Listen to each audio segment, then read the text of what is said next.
दोस्तों, आज के ट्रांसलेशन के इस हिस्से में हम किसी इक़्तिबास पर बात नहीं करेंगे, बल्कि हम आज ट्रांसलेशन की कुछ ट्रिक्स हैं या कुछ ऐसी तरकीबें हैं या आप उसूल कह लीजिए, उस पर बात करेंगे। और वो इस हवाले से होंगे कि अगर हम इंग्लिश से उर्दू में तर्जुमा करते हैं किसी भी जुमले का, तो वो किस तरह से होगा, या अगर हम इंग्लिश से हिंदी में तर्जुमा करते हैं किसी हिस्से का, तो वो किस तरह से होगा, किया जाएगा तर्जुमा। तो उसके लिए मैंने एक पर्टिकुलर कंस्ट्रक्शन चुना है जो ग्रामर का कंस्ट्रक्शन है। हम उन सेंटेंसेस को कॉम्प्लेक्स सेंटेंसेस कह सकते हैं, या आप चाहें, अगर आप उर्दू ग्रामर और हिंदी ग्रामर से वाकिफ हैं, तो वो रिलेटिव को रिलेटिव कहलाते हैं। इसकी अगर आपको ज़्यादा तफसील चाहिए तो आप मेरे चैनल पे विज़िट कर सकते हैं, और वहाँ पर आपको एक फोल्डर मिल जाएगा प्लेलिस्ट में, उर्दू हिंदी ग्रामर के नाम से, वहाँ पर ये मौजूद है। तो शुरुआत हम करते हैं रिलेटिव को रिलेटिव या कॉम्प्लेक्स सेंटेंसेस के हवाले से। तो आज हम जितने भी जुमले बनाएंगे वो इसी पैटर्न पर बेस होंगे, क्योंकि मुझे आपके बहुत सारे कमेंट्स मिल रहे हैं और ज़्यादातर लोग ये चाहते हैं कि हम तर्जुमे के साथ साथ अगर कुछ छोटी छोटी ग्रामर की चीज़ें भी डिस्कस करते चलें तो ज़्यादा साफ होगा। तो हम शुरुआत करते हैं। सबसे पहले ये समझ लीजिए कि कॉम्प्लेक्स सेंटेंसेस हैं क्या इंग्लिश में, अगर हम तर्जुमा कर रहे हैं। तो कॉम्प्लेक्स सेंटेंसेस वो होते हैं जहां पर आपके पास एक जुमले में एक सेंटेंस में दो क्लॉजेस होते हैं, यानी टेक्निकली वहां पर दो सेंटेंसेस होते हैं। पहला प्रिंसिपल क्लॉज कहलाता है और दूसरा सब ऑर्डिनेट क्लॉज होता है। तो प्रिंसिपल क्लॉज और सब ऑर्डिनेट क्लॉज मिलकर कॉम्प्लेक्स सेंटेंसेस या रिलेटिव को रिलेटिव बनाते हैं। तो अब हम देख लेते हैं कि सबसे पहले जो सब ऑर्डिनेट क्लॉज होता है उसके तीन हिस्से होते हैं। पहला होता है नाउन क्लॉज, दूसरा है एडजेक्टिव क्लॉज और तीसरा है एडवर्ब क्लॉज। इस वीडियो में हम सिर्फ नाउन क्लॉज और एडजेक्टिव क्लॉज पर ही बात करेंगे। एडवर्ब क्लॉज पर हम बात बाद में करेंगे, क्योंकि वो बहुत बड़ा वीडियो भी हो जाता और आप लोगों को समझने के एतबार से थोड़ी सी दुश्वारी भी होती। तो जब भी हम शुरुआत करते हैं किसी भी तर्जुमे के हिस्से की, सबसे पहले हम एक बार और रिवीजन कर लेते हैं प्रोनाउन का, क्योंकि जब हम उर्दू से अंग्रेजी या हिंदी से अंग्रेजी तर्जुमा कर रहे होते हैं तो सबसे बड़ा मसला तो नहीं, लेकिन कंफ्यूजन इसी में होता है। तो आज हम सबसे पहले प्रोनाउन के जो फॉर्म्स कह लीजिए या जो केसेस कहलाते हैं वो हम देख लेते हैं। यहाँ पर मैंने पूरी एक लिस्ट दी हुई है प्रोनाउन, उसका नॉमिनेटिव केस क्या है, ऑब्जेक्टिव केस क्या है, और पॉसेसिव केस में किस तरह से वो तर्जुमा किया जाएगा। प्रोनाउन है आई, नॉमिनेटिव केस हो जाएगा मी, ऑब्जेक्टिव केस हो जाएगा यू, और पॉसेसिव केस में बन जाएगा वो माई एंड माइन। उसके बाद है वी, प्रोनाउन है। नॉमिनेटिव केस में ये वी रहेगा, ऑब्जेक्टिव केस में ये वी अस बन जाएगा, और पॉसेसिव में योर और योर्स बन जाएगा। फिर प्रोनाउन है यू, नॉमिनेटिव और ऑब्जेक्टिव केस में ये यू ही रहेगा, लेकिन पॉसेसिव केस में ये यू योर और योर्स में तब्दील हो जाएगा। फिर है ही, जो कि नॉमिनेटिव केस में भी ही रहेगा, ऑब्जेक्टिव केस में हिम और पॉसेसिव केस में हिज हो जाएगा। शी, नॉमिनेटिव केस में शी रहेगा, ऑब्जेक्टिव में हर हो जाएगा, और जब हम पॉसेसिव केस में तर्जुमा करेंगे तो हर और हर्स हो जाएगा। इट, ये नॉमिनेटिव और ऑब्जेक्टिव केस में इट ही रहेगा, लेकिन पॉसेसिव केस में इट्स हो जाएगा। यहाँ पर एक बात गौर कीजिए, बहुत सारे लोग इट्स जब लिखते हैं तो उसमें यहाँ पर अपोस्ट्रॉफी एस लगा देते हैं। मिसाल के तौर पर अपोस्ट्रॉफी एस लगा देते हैं, जो कि इनकरेक्ट फॉर्म होती है। तो कभी भी अगर आप इट्स लिख रहे हैं तो ये अपोस्ट्रॉफी नहीं लगेगा, तभी वो करेक्ट होगा। प्रोनाउन दे नॉमिनेटिव केस में दे रहेगा, ऑब्जेक्टिव केस में देम हो जाएगा और पॉसेसिव केस में देयर और देयर्स हो जाता है। तो ये एक छोटा सा रिवीजन का हिस्सा था ताकि आपको मजीद कंफ्यूजन ना हो। अब हम शुरू करते हैं नाउन क्लॉजेस के साथ अपना तर्जुमे का हिस्सा। चलिए शुरुआत करते हैं बहुत ही आसान से एक सेंटेंस के साथ, जो कि है it is true that your brother is intelligent. तो यहां पर है इट इज ट्रू दैट, ये सच है कि तुम्हारा भाई चालाक है। हिंदी में हम सच को सत्य से रिप्लेस कर देंगे। तो आज के इस वीडियो में हम तीनों जबानों पर बात करते चल रहे हैं, हिंदी में भी, उर्दू में भी और इंग्लिश में भी। दूसरा भी हम कंस्ट्रक्शन देख लेते हैं और उसके बाद मैं बताती हूँ कि हमें क्या करना है या हम क्या करते हैं। Mother knows that servant was ill, वालदा जानती हैं कि खादिम बीमार है। माताजी जानती हैं कि सेवक बीमार है। अब इसके पीछे का जो उसूल है उस पर हम बात कर लेते हैं और लफ्जियात के हवाले से खादिम को मैंने सेवक में तब्दील किया है और बीमार बीमार है। वालदा माताजी को वालदा से रिप्लेस किया है। तो ये छोटी छोटी तब्दीलियां हैं लफ्जियात के हवाले से। अब हम बात कर लेते हैं ग्रामर के हिस्से की। तो इन दोनों जुमलों का उसूल ये होगा कि जब दो जुमले आपस में जुड़ रहे हैं और उनमें से कोई भी एक जुमला इंटेरोगेटिव नहीं है, यानी उसमें कोई क्वेश्चन मार्क नहीं लगा है, कोई सवाल नहीं पूछा गया है, तो दोनों हिस्सों को, दोनों सेंटेंसेस को अंग्रेजी उनकी अलग अलग बना के और दैट के साथ जोड़ दिया जाता है। तो ये दैट एक कनेक्शन हो जाता है दो जुमलों के बीच का। जैसे आप देख सकते हैं इट इज ट्रू, ये सच है, ये अपने आप में एक कंप्लीट जुमला हो गया। अब आपने इसका तर्जुमा किया और दैट का तर्जुमा की के साथ होता है हमेशा। तो योर ब्रदर इज इंटेलिजेंट, कि तुम्हारा भाई चालाक है। सेम रूल यहाँ पर भी अप्लाई हुआ है कि मदर नोज, वालदा जानती हैं, ये अपने आप में कंप्लीट है। दैट के सर्वेंट वॉज इल, खादिम बीमार है, सेवक बीमार है। तो ये एक आपका इस तरह के तर्जुमे का एक उसूल ये हो गया है। अब हम आते हैं तीसरे पर, I don't know where Kabir lives. तो इसका क्या होगा, मैं नहीं जानती कि कबीर कहाँ रहता है। हिंदी में भी सेम है कि मैं नहीं जानती कि कबीर कहाँ रहता है। अब इसमें क्या खास बात है, यहाँ पर आप देख रहे हैं कि हमने कोई दैट नहीं लगाया है। पूरे जुमले में आपको कहीं दैट नहीं मिलेगा, जबकि उर्दू में और हिंदी में की जरूरत हमें पड़ रही है। तो उसूल कुछ इस तरह का है कि अगर दूसरे हिस्से में एक इंटरोगेटिव प्रश्नवाचक या जो भी आप कह दीजिए सवालिया जुमला है, तो उसमें हम ये करते हैं कि सिर्फ दोनों सेंटेंसेस को आपस में जोड़ देते हैं विदाउट यूजिंग दैट। दैट का इस्तेमाल किए हम दोनों जुमलों को बस जोड़ देते हैं। I don't know where Kabir lives. उसके बाद जो चौथा जुमला है वो भी इसी तरह का है, do you know when guest came here, क्या तुमको मालूम है कि मेहमान कब आए थे। तो यहाँ हमें उर्दू में और हिंदी में की जरूरत है, मगर यहाँ पर आप देख रहे हैं कि हमें किसी तरह के दैट की जरूरत नहीं पड़ी है या कनेक्टर की जरूरत नहीं पड़ी है। और उसके लिए भी वही उसूल है, आई डोंट नो के लिए तर्जुमा होगा मैं नहीं जानता या मैं नहीं जानती। डू यू नो, क्या तुमको मालूम है, क्या तुमको पता है। कि अतिथि गेस्ट के लिए, लफ्जियात पर मैं आज बहुत ज्यादा बात नहीं कर रही हूं।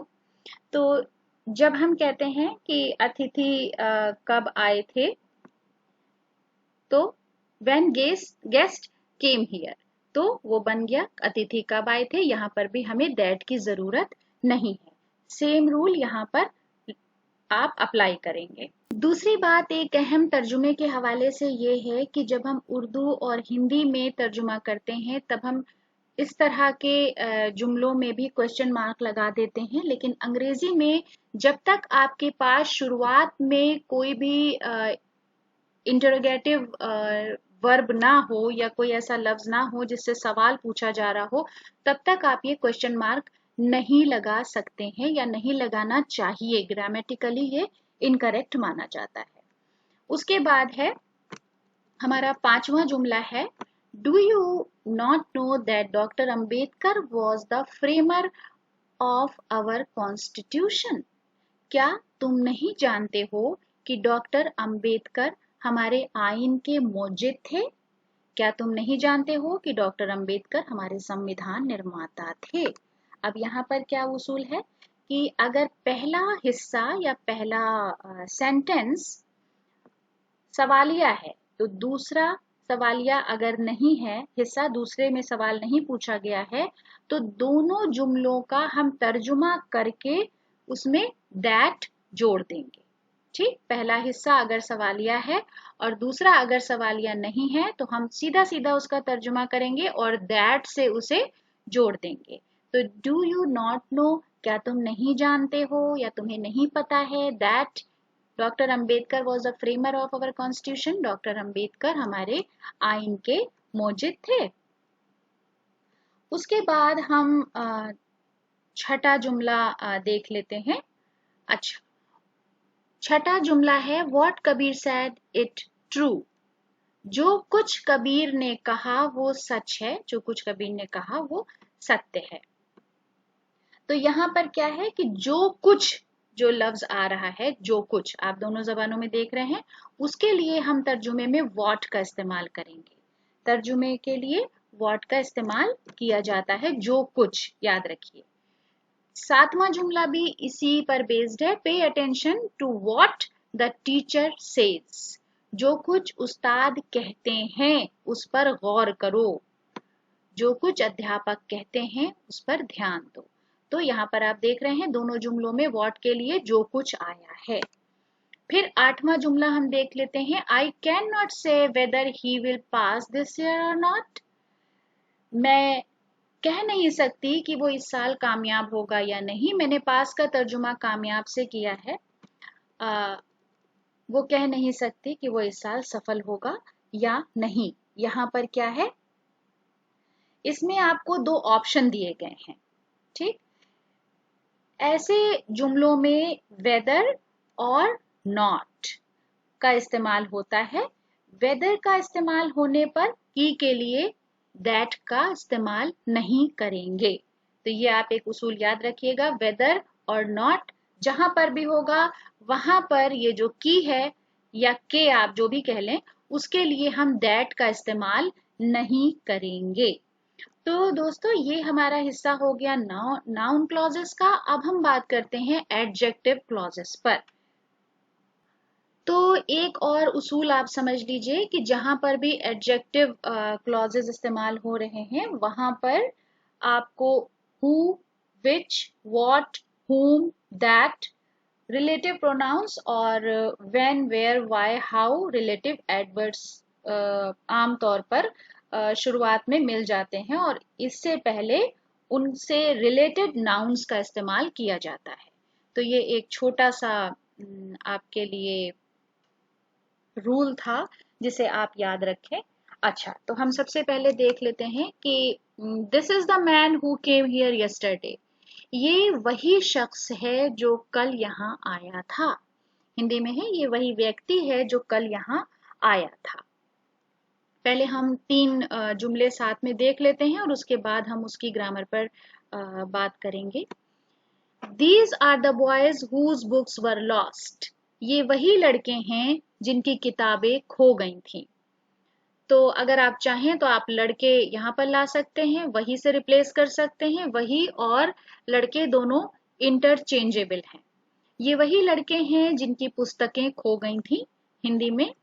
और तीसरा जो हमारा जुमला है वो है this is the girl whom everybody likes। ये वही लड़की है जिसे सब पसंद करते हैं। तो ये तीनों जुमले जिनको अभी देखा है तर्जुमे के हवाले से, उसके लिए उसूल ये है कि हु का जब हम इस्तेमाल करते हैं तो वो नॉमिनेटिव केस होता है, जैसे ऊपर हमने रिवीजन किया है प्रोनाउन का।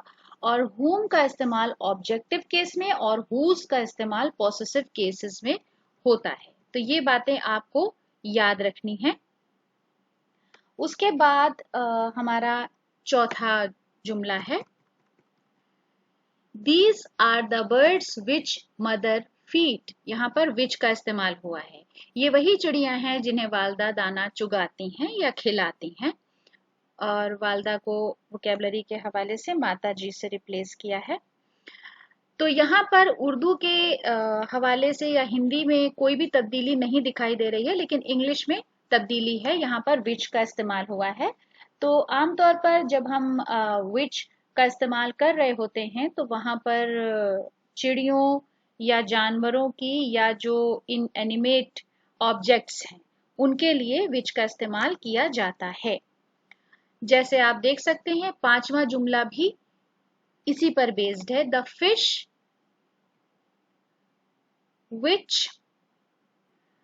which or that Kabir caught yesterday was very big। जो वो मछली जो कबीर ने कल पकड़ी थी बहुत बड़ी थी। तो यहाँ पर भी क्या है, यहाँ पर मछली की बात हो रही है और ऊपर चिड़ियों की बात हो रही है। तो ये आपको याद रखना पड़ेगा उसूल में। उसके बाद है एक हमारे पास 6 नंबर का जो जुमला है उसमें है, is this the picture that you bought yesterday. क्या ये वही तस्वीर है जो कल तुमने खरीदी थी। क्या ये वही चित्र है जो कल तुमने खरीदा था। तो नंबर 6 जो हमारा जुमला है वो है, दोबारा मैं पढ़ती हूँ ताकि इसका उसूल मैं आपको फिर से वाजे कर सकूं कि is this the picture that you bought yesterday. क्या ये वही तस्वीर है जो कल तुमने खरीदी थी। क्या ये वही चित्र है जो कल तुमने खरीदा था।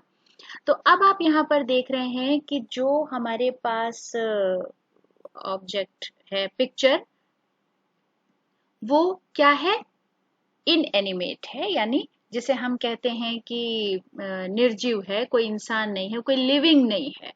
तो पिक्चर और तस्वीर, चित्र, जो भी आप कह लीजिए, तो वहां पर हमें दैट का इस्तेमाल करना होता है।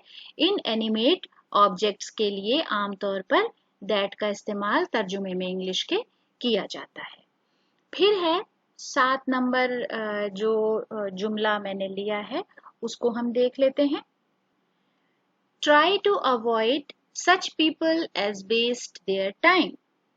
ऐसे लोगों से दूर रहने की कोशिश करो जो अपना वक्त जाय करते हैं या बर्बाद करते हैं।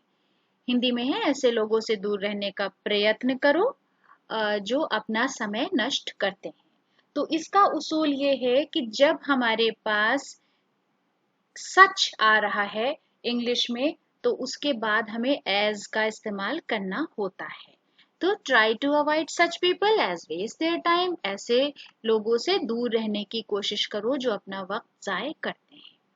तो दोस्तों, आज की वीडियो के लिए ये एक मैंने ऐसा वीडियो बनाया है जो कि मुझे आपके मशवरों से लगा कि इसकी ज़रूरत है आप लोगों को। और आज मैंने वोकेबलरी पर या तस्कीर व तानीस पर किसी भी चीज़ पर बात नहीं की है, और उसकी वजह ये थी कि जो कवायद है उस पर भी फोकस करना बहुत ज़्यादा ज़रूरी है, क्योंकि अंग्रेज़ी में कभी कभी वो नुआंसेस नहीं होते हैं जबान के एतबार से जो हिंदी उर्दू में मौजूद हैं, तो उसका किस तरह से तर्जुमा होगा, बहुत सारी चीजें हमें देखनी पड़ती हैं। तो इसके लिए ये वीडियो मैंने बनाया था। आपको वीडियो कैसा लगा, आपकी राय का हमें कमेंट्स बॉक्स में इंतजार रहेगा। वीडियो देखने के लिए बहुत बहुत शुक्रिया। और अगले वीडियो में भी हम कुछ इसी तरह के ग्रामेटिकल कंस्ट्रक्शन पर बेस्ड सेंटेंसेस बनाएंगे, क्योंकि अगर इक़्तिबास पर भी हम काम करते रहेंगे बीच बीच में, लेकिन मुझे लगता है कि ग्रामर के हवाले से भी कुछ काम होना चाहिए। जब उसूल वाज़े हो जाते हैं, नियम आपके जहन में आ जाते हैं, तब फिर तर्जुमा करना आसान भी होता है और अच्छा भी लगता है। बहुत बहुत शुक्रिया।